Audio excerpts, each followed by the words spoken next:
औज़ुबिल्लाहिमिनश्शैतानिर्रजीम बिस्मिल्लाहिर्रहमानिर्रहीम। जनाब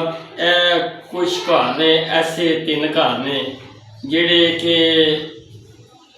सफेद पोश ने सामने नहीं आ सकते कि उन्हां दी वीडियो फिर मैं आप जिहड़ा ना बना लेना और दसना वा कि दोस्तों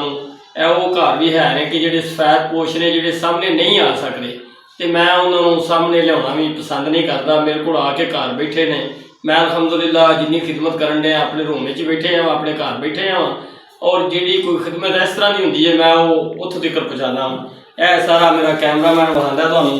यह सारा समान है तिन्ना तोड़ियां च इन्हां चावल रहिंदे ने, चावल पा के ते इंशाअल्लाह इन्हां तिन्ना तोड़ियां नूं मुकम्मल करके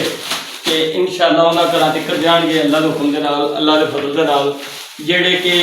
मुस्तहिक और हकदार भी है ने लेकिन ये कि वो सफेद पोश भी ने नाल सामने नहीं आ सकते। तो यह तीन तरोड़े उन्हां तिकर उन्हां बंदियां तिकर पहुँचन लगे ने जिहड़े कि किसी वक्त साहिबे सी सन तो यह टाइम आ गया कोई वक्त का जिहड़ा हेर फेर हुंदा है अल्लाह वालों, कोई अल्लाह पाक किसी उत्ते माड़ा टाइम ना लियावे। तो बाकी अल्हम्दुलिल्लाह राशन जिहड़ा बना ये क्लीयर हो गया दोस्तों अगे वीरां अगे रिक्वेस्ट है भाइयों अगे कि यार जिहड़ियां वीडियो चाढ़ने पे तुहाडे वास्ते चाढ़ने पे तुसीं वेखोगे साडी हौसला अफजाई नूं वधाओगे, असीं इंशाअल्लाह होर वधांगे चढ़ांगे इंशाअल्लाह उन्हां लोकां तक पहुँचांगे कि जिन्हां तक कोई बंदा पहुँचदा नहीं। साडी कोशिश ये है कि वीरां नूं दस्सण दा मकसद साडा है कि कोई घर वो इस तरह के होंगे ने कि जिन्हां तक सानूं आप पहुँचना पैना है, जिहड़े कि इस तरह कह लो कि घरों नहीं निकलते तो घर है भी कख नहीं। फिर माह रमज़ान है, रोज़े हर बंदे ने रखने ने, असीं अल्हम्दुलिल्लाह उन्हां लोकां तक अपनांगे और अपने पे और अपनते रहांगे इंशाअल्लाह। तो दोस्तों के वीरां के भाइयों के गुजारिश है, दुरखास्त है, अपील है, जे कोई आप करना चाहता है तो वेल गुड, अगर जो कोई साढ़े थ्रू कराना चाहता तो इंशाअल्लाह प्रूफ और सबूत के नाल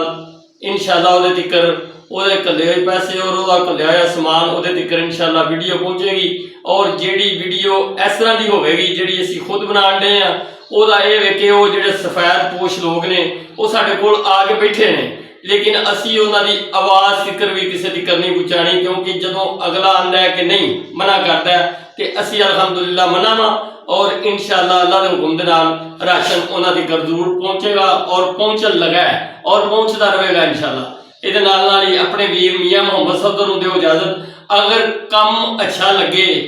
तो लाइक ते कमेंट कर छड्या करो यार, ये खिदमतगार फाउंडेशन का हक है मेरा नहीं, तो जे तुसीं कर छड्डो तो वैल गुड, ना करो तो तां भी तुहाडी मेहरबानी तुहाडा शुक्रिया। ये नाल अपने वीर मियाँ मोहम्मद सफदर नूं दिओ इजाजत। पाकिस्तान जिंदाबाद। अस्सलाम वालेकुम।